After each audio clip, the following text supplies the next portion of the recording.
کہ قیدی نمبر 804 کی بات ہم ضرور کریں گے، ہر وقت کریں گے، ہر موقع پہ کریں گے، اور کیوں نہ کریں۔ آپ ان کو جیلوں میں ڈالیں، آپ اس کو پارلیمنٹ سے باہر رکھیں اور ان لوگوں کو پارلیمنٹ میں رکھیں جس کا عوام کے ساتھ کوئی تعلق نہیں۔ تو یہ بتاؤ وہ ملک کو کیسے چلائے گی؟ اس کے پاس حق نہیں ہے کہ وہ حکومت بنائے، وہ عوام کی نمائندے نہیں ہے۔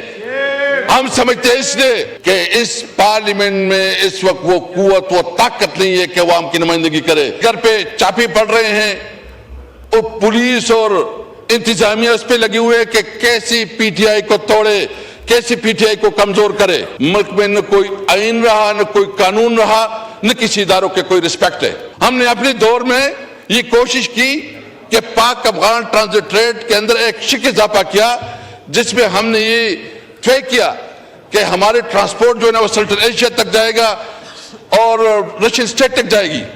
اور اس وقت آپ دیکھیں کہ ہمارے ایکسپورٹ کتنے بڑے، اس وقت ہمارے ایکسپورٹ تقریباً 1.7 بلین تک پہنچے۔ خواجہ آصف صاحب جو ہے نا ڈیفنس منسٹر ہیں، وہ جس طرح بیان کر رہا ہے کہ سب کچھ پی ٹی آئی کی وجہ سے ہو رہا ہے، یہ سب کچھ تمہاری نااہلی کی وجہ سے ہو رہا ہے، کہ جو جس طرح کمپرومائز کیا گیا اور 26ویں آئینی ترمیم کی آڑ میں جس طرح عدلیہ کے اوپر اٹیک کیا گیا اور اس کو مینیج کیا گیا، وہ قابل مذمت ہے۔ ہم سمجھتے ہیں کہ جب تک عدلیہ مضبوط نہیں ہوگی، آزاد نہیں ہوگی، انڈیپینڈنٹ نہیں ہوگی، تب تک یہ ملک آگے نہیں بڑھے گا۔ حیدرآباد کا بھی وزٹ کیا، لیکن بہت افسوس ہوا وہ کراچی جو روشنیوں کا شہر ہے، جس کی ٹوٹی پھوٹی سڑکیں، جتنا بدحال ٹرانسپورٹ کا نظام، جتنا میں نے ادھر دیکھا مجھے بہت افسوس ہوا۔ اور میرے خیال میں پیپل پارٹی وہاں سے گزشتہ 15-20 سال سے حکومت میں جو سندھ میں گیا، سندھ میں ایسا حال ہے کہ شاید یہاں تو کوئی حکومت ہی نہیں ہے۔ جو بلوچستان کی اس وقت ایک برننگ ایشو ہے، اور جو جعفر ایکسپریس کا جو واقعہ ہوا ہے، سب سے پہلے تو ہم اس کی بھرپور مذمت کرتے ہیں، اور ہماری جو شہداء ہیں وہ سویلین ہیں، وہ ہمارے فورسز کے جوان ہیں، ان کے ساتھ دلی ہمدردی کا اظہار کرتے ہیں، اور یہ سمجھتے ہیں کہ اتنی بڑے سانحے پہ یہاں ایک دن نہیں، کم از کم تمام پارلیمنٹیرین کو یہ موقع ملنا چاہیے کہ اس کے اوپر بات کرے، تاکہ اس مسئلے کی تہ تک پہنچا جا سکے۔ اس موقع پہ ابھی تھوڑی دیر پہلے جو ڈیفنس منسٹر صاحب ہے، ہم توقع کر رہے تھے کہ وہ کوئی بھی بات کرے گا، وہ اس ایشو پہ اپنا جو موقف ہے وہ بتائے گا، یا جو واقعات ہے اس کی ڈیٹیل بتائے گا، اور پارلیمنٹ کو اعتماد ملے گا۔ لیکن ان کی دل و دماغ پہ پی ٹی آئی سوار ہے، سوشل میڈیا سوار ہے۔ چاہیے تو یہ تھا کہ آپ آج ایک ماحول بناتے، آپ بات کرتے ایک نیشنل کنسنسس کی، لیکن اس کی بجائے خواجہ صاحب جو ہے نا میں آپ کی تقریر آپ سنا دیں، اس پہ کتنی دفعہ انہوں نے بلوچستان کا ذکر کیا اور اس پہ افسوس کا اظہار کیا ہے۔ اس کو سب کچھ جو ہے نا وہ پی ٹی آئی کے اوپر جو وہ الزام تراشی کرنے پہ تلا ہوا ہے۔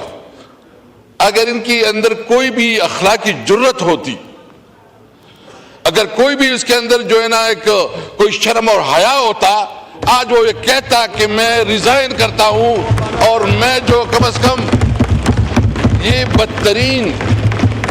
بدترین سیکیورٹی فیلیور ہے، یہ انٹیلیجنس فیلیور ہے۔